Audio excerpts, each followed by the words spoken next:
जय श्री रामकृष्णा, जय माँ शारदा। आज की ये वीडियो बहुत ही खास है, इसे अंत तक ज़रूर देखिए। आप में से बहुत सारे साधकों ने, उपासकों ने मेरे बहुत सारे वीडियोस के नीचे कमेंट किया है कि हमारे जो विशेज़ हैं, डिज़ायर्स हैं, ड्रीम्स हैं, गोल्स हैं, वो मैनिफेस्ट नहीं हो रहे हैं। इतना सारा नाम जप करने के बाद भी, इतनी साधना करने के बाद भी क्या रीज़न है इसका। हमें ऐसा लगता है कि अगर वो एक विश, वो एक डिज़ायर पूरी हो जाए तो हमारी सारी की सारी प्रॉब्लम्स ख़त्म हो सकती हैं। और उसके लिए हम इतना ज़्यादा साधना भी कर रहे हैं, नाम जप भी कर रहे हैं, तो भगवान उसे पूरा क्यों नहीं कर रहे हैं। कहीं ना कहीं वो एक प्रॉब्लम अगर ठीक हो जाए तो पूरी लाइफ ही ट्रैक में आ जाए, तो फिर भगवान इतना विलम्ब क्यों कर रहे हैं, इतना लेट क्यों कर रहे हैं वो। साथ ही साथ जब भी हमें कोई विचार आता है तो घूम फिर के दिमाग वहीं चला जाता है कि वो एक प्रॉब्लम ठीक हो जाए, बस फिर हम पूरा मन लगा के साधना करेंगे, पूरा मन लगा के भगवान को समय देंगे। यहाँ पे सबसे पहली चीज, आप जो भी सोच रहे हैं, जो भी आप पाना चाहते हैं, उसमें कोई गलती नहीं है। ठीक है, आज मैं पॉइंट वाइज आपको कुछ चीजें समझाता हूं। नंबर 1, अगर आप कोई काम में साधना कर रहे हैं, किसी गोल को पाने के लिए कोई संकल्प लेकर साधना कर रहे हैं, उसमें कोई खराबी नहीं है। अगर आपके मन में कोई एक ऐसी इच्छा है, कोई एक ऐसी मनोकामना है जिसे आप पूर्ण करना चाहते हैं और उसके लिए साधना कर रहे हैं, और आपको लगता है कि वो चीज़ आपको मिल जाएगी, तो उससे आपकी श्रद्धा बढ़ेगी, आपकी आस्था बढ़ेगी, आपको साधना करने में आसानी होगी, तो इसमें कोई खराबी नहीं है। कहीं ना कहीं सारे जो मनुष्य हैं वो जब साधना करते हैं तो कहीं ना कहीं इनिशियल डेज में, इनिशियल लेवल पे कोई ना कोई उनके मन में मनोकामना होती ही है, और वो जब पूरी होती है और जैसे जैसे वो साधना में आगे बढ़ते हैं, फिर उनको रियलाइज होने लगता है कि हाँ, मेरे नाम जप से, मेरी साधना से मनोकामनाएं पूर्ण हो सकती हैं, और इससे उनकी श्रद्धा, अपनी जो उपासना है, जो अपने इष्ट के प्रति, जो अपने उपास्य के प्रति जो एक प्रेम है, जो विश्वास है, वो बढ़ता है। तो अगर आप भी साकाम साधना कर रहे हैं, इसमें गड़बड़ी नहीं है।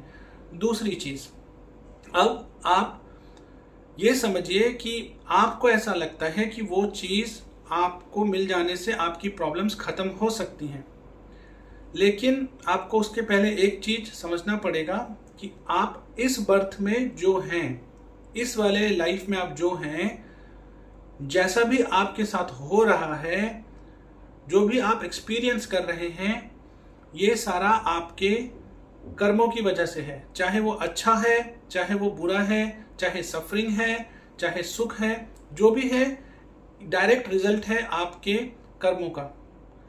तो अगर ऐसी कोई चीज आप मांग रहे हैं जिसकी वजह से आपके लास्ट बर्थ में या प्रीवियस किसी बर्थ में आपका डाउनफॉल हुआ था, जिसे आप देख नहीं पा रहे हैं, समझ नहीं पा रहे हैं, लेकिन उस चीज की वजह से आपका पतन हुआ था, उस चीज की वजह से आप अपनी स्पिरिचुअल जर्नी से भटक गए थे, आप अपनी आध्यात्मिक जो आपकी एक यात्रा थी उससे आप भटक गए थे, तो उस चीज को कभी भी ईश्वर आपको नहीं देंगे। क्योंकि मैंने बहुत सारे वीडियोस में बताया है, वो दिव्य ऊर्जा ये चाहती है कि आप अपने हाईएस्ट पोटेंशियल को एक्सपीरियंस करें, उसको रियलाइज करें। तो अगर ऐसी कोई चीज आप मांग रहे हैं जिसकी वजह से आपकी प्रीवियस बर्थ्स में या इसी लाइफ में जो आप छोटे थे, आज से कुछ टाइम पहले तक आपने उसे मांगा है, अब आप भूल चुके हैं, अब आप उसको रिकॉल नहीं कर पा रहे हैं, उसको रियलाइज नहीं कर पा रहे हैं, लेकिन उसकी वजह से अगर आपकी सफरिंग हुई है, आपका डाउनफॉल हुआ है, तो वो चीज आपको कभी नहीं मिलेगी। तीसरी चीज, अगर कोई ऐसी चीज आप मांग रहे हैं जो आपको उचित लग रही है, आपको अच्छी लग रही है, आपको लगता है कि इससे आपकी प्रॉब्लम सॉल्व हो सकती है, ये आपका नजरिया है, बिकॉज आपका जो विजन है, जो आपका देखने का दायरा है, वो बहुत छोटा है। अगर आपके इष्ट को, आपके उपास्य को लगता है कि इस चीज के मिल जाने से आपकी साधना में कहीं ना कहीं रुकावट आ सकती है, चाहे वो रुकावट उस चीज़ को प्राप्त करने के बाद, उसे पा लेने के बाद अहंकार के रूप में आ जाए, चाहे आपका जो ईगो है वो इन्फ्लेट हो जाए, चाहे आगे चल के आपको कोई प्रॉब्लम आने वाली है उस चीज़ के मिल जाने की वजह से, जिसे आप अभी नहीं देख पा रहे हैं, लॉन्ग टर्म में आपको कोई प्रॉब्लम आ सकती है, या फिर अगर वो चीज़ जो आप चाह रहे हैं उससे आपको बहुत अधिक क्षति हो सकती है, तो उन केसेस में भी आपकी वो गोल्स, वो मैनिफेस्टेशंस, वो डिज़ायर्स पूरी नहीं करी जाएंगी। देखिए, ये यूनिवर्स जो है, हमारा सृष्टि है, कुछ लॉज पे, कुछ प्रिंसिपल्स पे ऑपरेट करता है। ऐसा नहीं है कि आप कुछ भी सोचेंगे, कुछ भी मांगेंगे तो वो मिलेगा। हाँ, मिलेगा और ज़रूर मैनिफेस्ट होगा, प्रोवाइडेड वो इन अलाइनमेंट है with the universal laws, with the universal principles. जिस चीज़ से यूनिवर्स का भला होगा, जिस चीज़ की क्रिएशन से, जिस चीज़ के मैनिफेस्टेशन से मानव समाज का भला होगा, आपका भला होगा, आपके परिवार, आपके सोसाइटी, आपके शहर, आपका देश, जिसकी वजह से माइक्रो और मैक्रो दोनों लेवल पर एकदम छोटे से छोटे स्तर और बड़े से बड़े स्तर दोनों का फायदा होगा, वही चीज़ यूनिवर्स मैनिफेस्ट करेगी।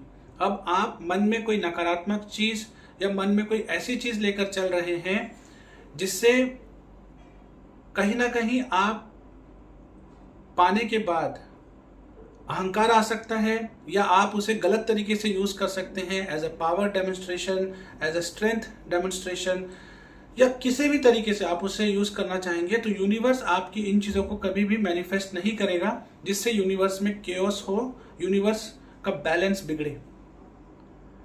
इसलिए अगर आपके मन में फोर्थ पॉइंट, अगर ये फर्स्ट, सेकंड, थर्ड चीज़ें हो रही हैं और फोर्थ पॉइंट में आपको लग रहा है कि मेरी चीज़ें तो मैनिफेस्ट नहीं हो रही, उस फलाना इंसान की चीज़ें मैनिफेस्ट हो रही हैं, उसके लाइफ में ये अच्छा हो रहा है, फलाना के लाइफ में ये हो रहा है, मेरे लाइफ में कुछ नहीं हो रहा, ये नाम जप, साधना सब बकवास है, सब छोड़ देते हैं। ऐसी गलती ना करें, ऐसी विचारधारा यहाँ पर मत लाइए। आप फिर से उसी सफरिंग में, फिर से उसी गहरे गड्ढे में गिर जाएंगे। समझने की कोशिश करिए चीज़ों को गहराई से। जरूरी नहीं है कि आप जैसा सोचते हैं या जो आप उचित मानते हैं वो आपके लिए वाकई ही में उचित है या लॉन्ग टर्म में आपको फायदा देगा। बहुत बार ऐसी घटनाएं, ऐसे इंसिडेंट्स लाइफ में होते हैं जिसके लिए हम ईश्वर को कोसते हैं, उन पर सवाल उठाते हैं, उनके एग्जिस्टेंस पर क्वेश्चन करते हैं और ये भी कहते हैं why me, why always me, हर वक्त मैं ही क्यों, मैंने ऐसा भी क्या कर दिया। हम उस टाइम पे इतने ज़्यादा नेगेटिव होते हैं कि चीज़ों को इसी नज़रिए से देखते हैं, लेकिन जब समय बीतता है, जब लाइफ में हम आगे बढ़ते हैं, तो हम ही जाकर ईश्वर का धन्यवाद करते हैं, उस प्रकृति का धन्यवाद करते हैं, उस यूनिवर्सल फोर्स का धन्यवाद करते हैं, अपने इष्ट, अपने उपास्य को धन्यवाद करते हैं कि आपने मुझे बचा लिया। और मैं इसी विजन की बात कर रहा हूँ कि शायद आपको अभी रियलाइज नहीं है कि वो चीज़ आ जाने से, वो चीज़ मिल जाने से आपकी साधना स्लो डाउन हो सकती है।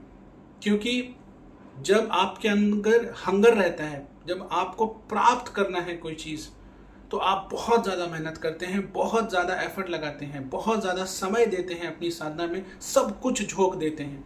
और जब तक मिलती नहीं है तब तक आप इसी इंटेंसिटी से ऑपरेट करते हैं, दिन रात साधना में लगे रहते हैं, दिन रात नाम जप में लगे रहते हैं, दिन रात प्रभु की सेवा करते हैं, सत्संग, भजन, संकीर्तन, शास्त्र, ग्रंथ, स्वाध्याय, योगा, प्राणायाम, सारी चीज़ों में लगे रहते हैं ताकि आप हाईएस्ट लेवल ऑफ वाइब्रेशन में पहुंच सके, जिससे आपका भला हो और आप अपने हाईएस्ट पोटेंशियल को एग्जीक्यूट कर सकें। लेकिन जैसे ही वो चीज़ मिल जाती है, आप देखेंगे आपके अंदर का जो डिज़ायर है, जो भूख है, वो कम हो जाती है। अब सारा चीज़ इस तरफ चले जाता है कि मैंने कर लिया, मेरे को मिल गया। तो अगर आप इस चीज़ को नहीं समझ पा रहे हैं कि वो चीज़ मिलने के बाद अभी आप रेडी नहीं हैं, और वो चीज़ मिलने के बाद ईश्वर उसे देख पा रहे हैं कि आपके साथ ये समस्या हो सकती है, तो वो समय लेंगे आपको वो चीज़ देने में, ताकि आप और समय लगाकर अच्छे से रेडी हो जाएं, परिपक्व हो जाएं, स्टैब्लिश हो जाएं, पात्रता आपकी हो जाए उस चीज़ को होल्ड करने के लिए। ये समझना बहुत ज़्यादा इम्पॉर्टेंट है। और इसके बाद एक चीज़, आप इसे बहुत ज़्यादा गहराई से समझिए। इस चीज़ को अगर आप समझेंगे तो आप बहुत सारी जो आपकी डाउट्स हैं वो क्लियर हो जाएंगी। क्या है वो चीज़? सबसे पहले आप से हर उस चीज़ को कहीं ना कहीं जब आप साधना पे सवाल उठाएंगे, जब आप अपने इष्ट पर सवाल उठाएंगे, तो जब माया जब खेलेगी आपके साथ, तो हर संभव ऐसे चीज़ों को लाने की कोशिश करेगी जिससे आपकी साधना छूट जाए, जिससे आपका नाम जब छूट जाए। ऐसे लोग आपके लाइफ में आने लगेंगे थोड़े टाइम के लिए, ऐसे घटनाएं घटेंगी, ऐसी चीज़ें सुनेंगे जिससे आपको भ्रमित किया जा सके और साधना को छुड़ाया जा सके। क्यों ऐसा, क्यों, ये आप समझिए।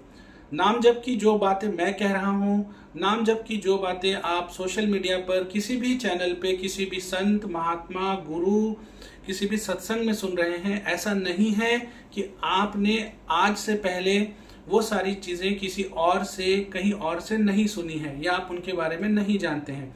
आपके माँ बाप, नाना नानी, दादा दादी, घर के बड़े, इन लोगों ने, आपके स्कूल के टीचर्स ने, या आप जीवन में जिन्हें भी आदर्श या मानते हैं, जिन्हें आप गुरु के समान मानते हैं, उन सारे लोगों ने भी आपको उन चीज़ों के बारे में अवश्य कभी ना कभी बताया ज़रूर होगा, और आपने सुना भी होगा, आप जानते भी हैं, लेकिन आपने प्रैक्टिस नहीं किया। आप यकीन करते हैं इस बात पर? एग्री करते हैं मेरे साथ? सोच कर देखिए, आपको चीज़ें पता हैं लेकिन आपने एग्री नहीं किया। क्योंकि अगर आप एग्री कर रहे होते, अगर आप एग्री करते, तो उसी वक्त जब आपने ये बात सुनी थी, नाम जब वहीं से चालू हो जाता, नाम जब, मंत्र जब वहीं से चलता। इतनी सारी सत्संग सुन रहे हैं, इतनी सारी वीडियोस देख रहे हैं, इतना सारा स्वाध्याय कर रहे हैं, इतना सारा चेंज कर रहे हैं पॉजिटिवली अपनी लाइफ में, पर फिर भी वो संशय मन से जा नहीं रहा, फिर भी डाउट है। तो आप सोचिए कि आपके चित्त के ऊपर कितना कचरा जमा हुआ है, आपका अंतःकरण कितना ज़्यादा चाहता है कि उसकी क्लींजिंग हो, क्योंकि इतना ज़्यादा वो इस टाइम पे कूड़े कचड़े मैल से भरा हुआ है। इतना ज़्यादा कहीं ना कहीं आपके हैमरिंग हो रही है, आपको वो नॉलेज पहुंचाई जा रही है, वो चीज़ें बताई जा रही हैं, फिर भी आप उन्हें पिक नहीं कर पा रहे हैं। और इसका एक ही रीज़न है कि आपकी अभी वो पात्रता नहीं बनी है, आपके अंदर अभी वो कहीं ना कहीं जो एक डिवाइन ग्रेस है, वो ब्लेसिंग्स हैं जो आपको मिली नहीं है। क्योंकि नाम जप, साधनाएं, जो भी आप आध्यात्मिक प्रोसेसेस करते हैं, ये आप अपनी इच्छा से नहीं कर सकते। इसके लिए आपको ब्लेसिंग्स चाहिए, इसके लिए आपको वो डिवाइन ग्रेस की हेल्प चाहिए, उनका आशीर्वाद चाहिए, उनकी मर्जी से ही आप इस रास्ते में आगे बढ़ सकते हैं। तो इतना कुछ जानने के बाद, इतने सालों से इतना कुछ सुनने के बाद भी नाम जप नहीं चल रहा है आपका, और नाम जप पे आज भी संशय है।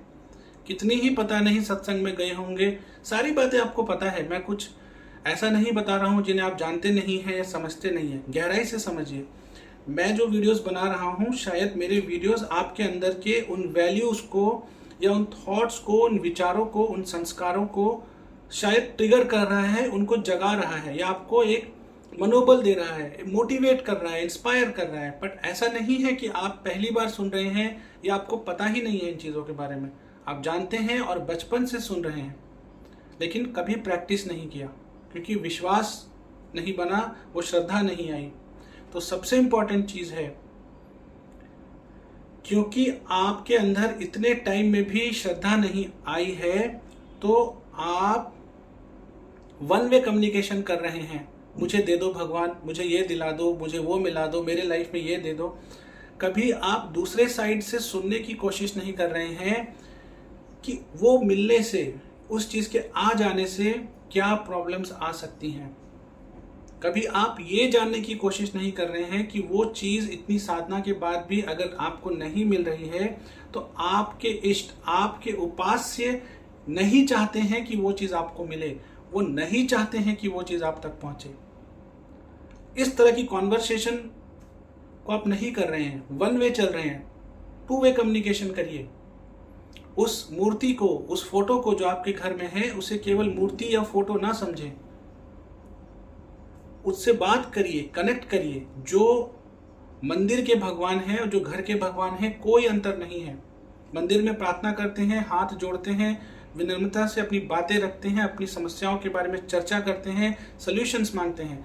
अपने घर के मंदिर में, अपने घर में जो फोटो है, जो विग्रह है, जो मूर्ति है, उसके साथ भी यही करके देखिए, आएगा जवाब वहीं से। क्यों नहीं हो रहा? लेकिन क्योंकि हम मान ही नहीं रहे हैं। और यही वो रीजन है कि आप समझ नहीं पा रहे हैं कि वो चीज आपको क्यों नहीं दी जा रही है। जब आपको लॉजिकली, जब आपको मन से, दोनों जगह पे ये चीज समझ आएगी कि हाँ, मैंने शरणागति ली है और अब जो होगा मेरे इष्ट की मर्जी से होगा, जो वो चाहेंगे वो होगा।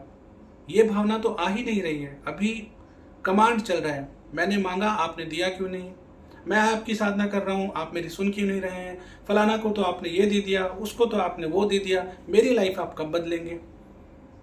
बात करिए, जानने की कोशिश करिए। क्या पता वो आपसे कुछ कह रहे हैं, क्या पता वो आपको कुछ समझाना चाह रहे हैं,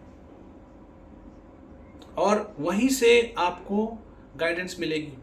इस चीज को बहुत गहराई से समझिए, क्योंकि जिस चीज को आप उचित मान रहे हैं, क्या पता वो आपके लिए उचित ना हो, आपके लिए वो सही ना हो। आपको लग जरूर सकता है, लेकिन आपकी वो समझ नहीं है।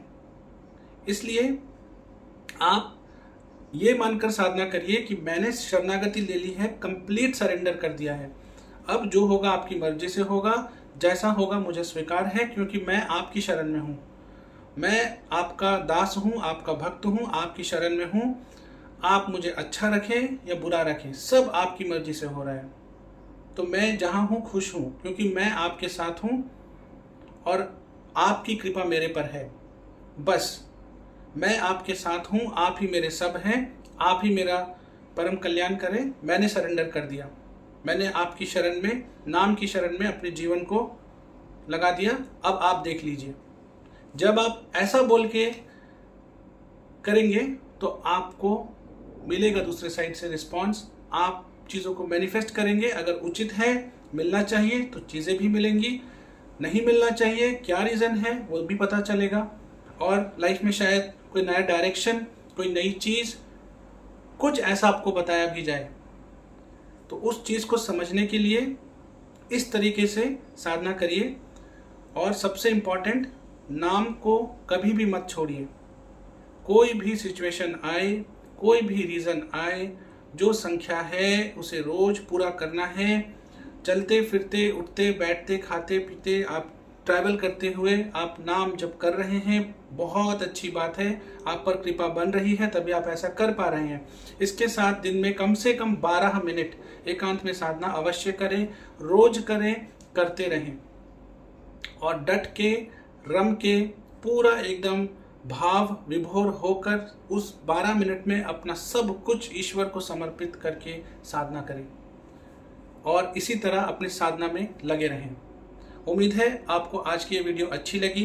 इसी तरह की योग, भारतीय संस्कृति, अध्यात्म, आयुर्वेद से जुड़ी हुई वीडियोस को देखने के लिए आप हमारे चैनल को सब्सक्राइब कर लीजिए और नीचे बेल आइकन को प्रेस कर लीजिए। हर हर महादेव। जय हिंद, जय भारत।